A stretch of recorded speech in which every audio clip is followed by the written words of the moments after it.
Yo les amis, j'espère que vous allez tous très bien, très content de vous retrouver dans cette nouvelle vidéo. Aujourd'hui, on va parler du championnat en Angleterre, la première ligue. Le championnat a terminé ses 5 premières journées le week-end dernier. Du coup, c'est un bon moment de se projeter dans le futur. Je vais vous faire mon petit pronostic du classement final à la fin de la saison. Avant de rentrer dans le vif du sujet, je tiens à préciser que je ne suis pas le spécialiste en la matière. Il y a des équipes que je ne maîtrise pas et ce classement ne tient qu'à moi. Mais je vais essayer d'être le plus objectif possible en se basant aux résultats de chaque équipe lors de ces 5 premiers matchs, le mercato fait par chaque club et la tendance de chaque équipe en ce début de saison. On commence tout de suite avec les 3 relégués. Le club de Luton FC sera le dernier. Ils n'ont joué que 4 matchs pour le moment, mais ils ont perdu tous ces matchs en encaissant 10 buts et en ne marquant que 2 buts. Très mauvais départ pour ce club situé dans la ville du même nom. Et sur le terrain, ils ne montrent pas quelque chose de rassurant pour renverser la situation. Et même l'arrivée de Ross Barkley, un expérimenté du championnat, le prêt de Lokonga ne seront pas suffisants pour cette équipe. Mais ce passage en Premier League sera une très bonne expérience pour ce promu. Certes, Luton va redescendre en Championship, mais tu peux remonter 1 ou 2 ans après cette saison en première division avec plus de bagages. En 19e, je vais mettre Everton. Everton, ça fait 2 saisons qu'ils se battent contre la relégation. Et la saison dernière, c'était au bout du bout qu'ils se sont sauvés avec ce magnifique but de Doucouré. Mais cette saison, le début ne montre pas un visage très serein, prêt à se battre au minimum dans le top 15. Et en 5 matchs, ça fait déjà 4 défaites et un nul avec 4 buts marqués, 9 encaissés. Les Toffees auront encore une fois du mal cette saison et on connaît tous pour les suiveurs de ce championnat la philosophie de jeu de Sintaik. Et ils ont perdu aussi des éléments clés comme Neil Mopé, Yeremina, Demarai Gray, Alexis Opi et même Mosiskin qui est retourné en Italie. Et le 18e, j'ai hésité entre 2 équipes, mais j'ai choisi le Burnley de Vincent Kompany. Kompany a fait un très bon travail la saison dernière, champion de Championship, la 2e division, en étant la meilleure défense et la meilleure attaque du championnat. Mais le niveau est encore plus élevé en division supérieure. Certes, ils ont débuté contre le champion en titre City, mais face à Aston Villa, Tottenham, Burnley a perdu les matchs et a pris l'eau surtout contre les Spurs. Et le technicien belge a utilisé 3 tactiques différentes qui ne montrent pas beaucoup de choses. Et comme Luton, Kompany et Burnley aura plus d'expérience, acquérera plus d'expérience dans ce championnat de haut niveau et ainsi rebondir le plus vite possible dans 2 ou 3 saisons. Les 11e jusqu'au 17e place. Le premier sauvé, c'est-à-dire à la 17e place, sera pour moi Sheffield United. Sheffield n'a pas gagné le moindre match aussi, mais je trouve que par rapport à Luton, Everton et Burnley, ils sont plus solides. Ils ont failli battre Tottenham au dernier match, mais c'était sans compter sur Richarlison et Kulusevski. Et même malgré le départ de Sonderberg et Iliman Ndiaye, les 2 des tauliers lors de la montée la saison dernière, Sheffield se battra avec Burnley pour cette place. Et par rapport à Burnley, l'équipe crée plus d'occasions que le Burnley de compagnie sur ce début de saison. Et je pense qu'en continuant comme ça et en travaillant un peu plus l'aspect défensif, Sheffield peut faire cette 17e place. Les 11, 12, 13, 14 et 16e places, les équipes que je vais classer ici sont pour moi les habitués du ventre mou du championnat depuis quelques saisons. Et je trouve que ce sont eux qui vont un peu déstabiliser et piéger les équipes qui vont se battre pour le titre et les places européennes. Je commence avec le 16e qui est Bournemouth. À la 15e place, les Wolves de Wolverhampton. À la 14e place, Nottingham Forest. À la 13e place, le Crystal Palace. À la 12e place, Fulham et Brentford à la 11e place aux portes du top 10. Le 10e, le 9e et le 8e. La 10e place, et c'est l'une des plus grosses surprises de ce classement, c'est Manchester United.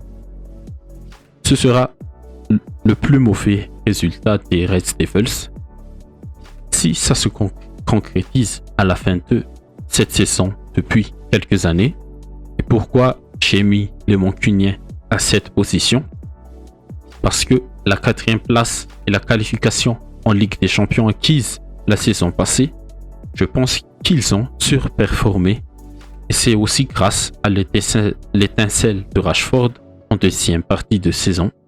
Mais cette saison, sur ce début, on voit trop de lacunes. Ten Hag n'arrive pas à trouver le bon équilibre entre sa défense et son attaque. Il y a des joueurs importants fébriles physiquement comme Varane, Luke Shaw, Valencia, Wan-Bissaka. Mais on monte ne convainc pas. Martial n'est pas au niveau. Højlund qui commence, on verra ce qu'il va apporter à cette équipe. Et au-delà de tout ça, il y a les problèmes extrasportifs comme le cas d'Anthony qui est suspendu par le club en ce moment et le problème de Sancho avec son entraîneur. L'équipe n'est pas stable et ce sera très compliqué. Et la performance contre le Bayern cette semaine montre encore plus cette instabilité au niveau du jeu. Et à la 9e place, je vais mettre Chelsea. Malgré les grosses dépenses encore une fois durant le mercato dernier, comme l'achat de Caicedo, Nkunku, Lavia, les Blues n'ont pas encore une équipe pour aller chercher le top 5. Ils montrent des bonnes choses sur le terrain, mais il manque beaucoup de choses.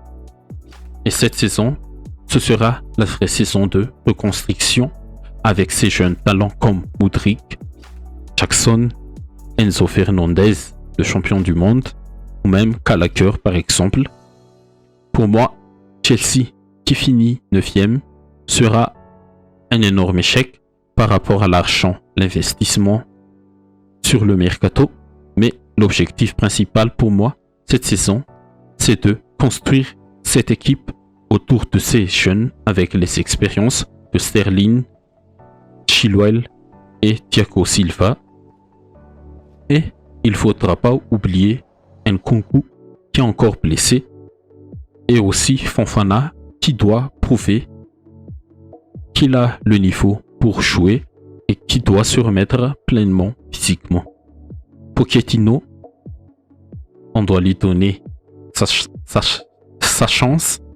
Il a la capacité pour moi de reconstruire cette équipe, ce Chelsea des années 2020. À la 8e place, je place West Ham. Les Hammers ont bien réinvesti l'argent gagné sur la vente de Declan Rice avec l'achat de James Ward-Prowse, l'un des meilleurs tireurs de coups de pied arrêtés. Edson Alvarez et Mohamed Kudus. Les hommes de David Moyes ont bien commencé la saison avec 3 victoires, dont une contre Chelsea et une contre Brighton. West Ham base son jeu sur une défense collective très solide et compacte et sur une contre-attaque très rapide, verticale, pour exploiter rapidement l'espace dans le dos de l'adversaire. Mais je pense que cette équipe ne tiendra pas sur cette dynamique toute la saison. Surtout, il joue aussi l'Europa League et surtout, si elle se fait mener au score, comment elle va faire? Est-ce que David Moyes aura d'autres plans de jeu à part ce plan A? On verra au courant de la saison, mais je mets West Ham 8e. Le 7e et 6e. La 7e place sera pour Newcastle. C'est dommage pour les Magpies après cette 4e place acquise la saison dernière, mais je les vois pas refaire leur parcours de la saison dernière.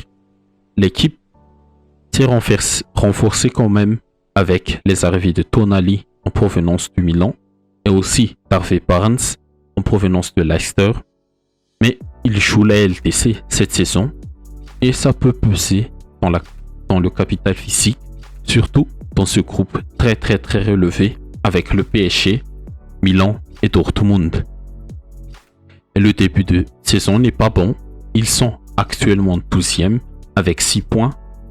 Certes, ils ont enchaîné City, Liverpool et Brighton, mais le match contre Liverpool, ils auront dû gagner ce match et sans 11 titulaires de la saison passée, Eddie Howe ne trouve pas la solution.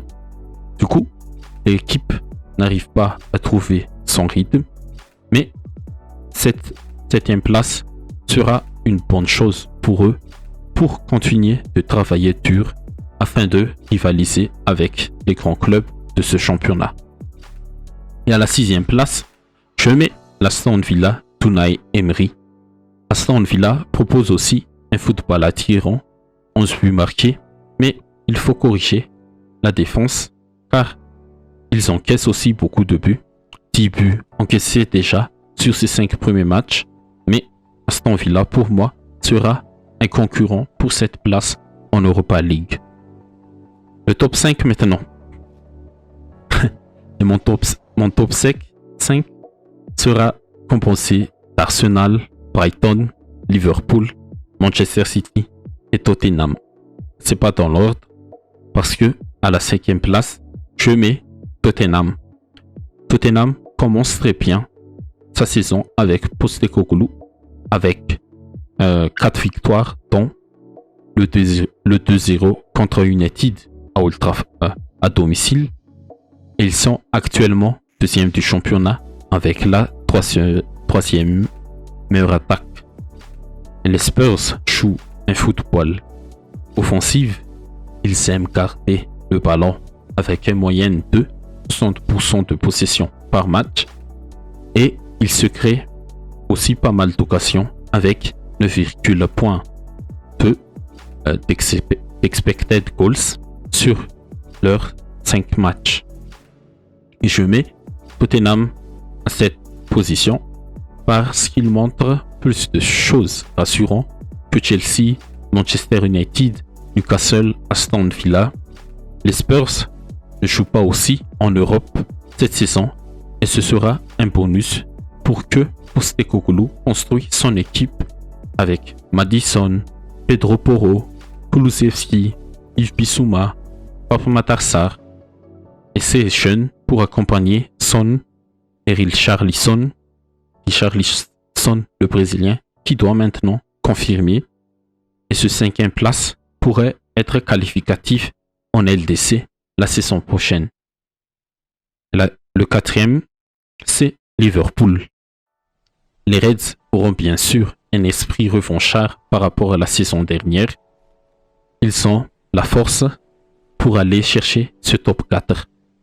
L'achat de Szoboszlai, McAllister vont renforcer l'armada offensive qui a déjà Salah, Jota, Gakpo, Luis Diaz et Darwin Nunez, qui commencent même à aussi prendre ses marques, mais la limite qui fait que Liverpool ne va pas aller au-delà de cette 4e place, c'est le secteur défensif. De 1, au milieu, ils n'ont pas encore un vrai numéro 6 pour couvrir la défense et surtout couvrir Trent Alexander-Arnold quand il monte en attaque. Van Dijk, Matip, Konaté, ils ne sont pas très rassurants en ce moment. Heureusement qu'il y a Alisson pour garder la défense des Reds. Et face aux équipes comme Crystal Palace, Brentford, les équipes que j'ai classées du 11e au 16e place, ce sera pas simple, mais avec son secteur offensif, Jürgen Klopp et ses joueurs ont cette capacité d'aller chercher ce top 4, ce 4e place. Et le 3e, c'est aussi la surprise de ce classement, et c'est l'équipe de Brighton de Zerbi.